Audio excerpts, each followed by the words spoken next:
read between the lines. Take a listen. I'd go to the moon in a nanosecond.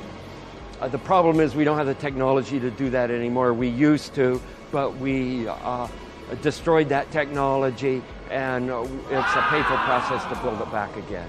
But going to Mars should be one of the next series of steps that humans do. The first step should be going back to the moon for a number of technical reasons and exploration reasons, and then after that, Mars, maybe high orbit in Venus atmosphere, maybe going to Europa. There's all kinds of targets to go to, places of interest in our solar system.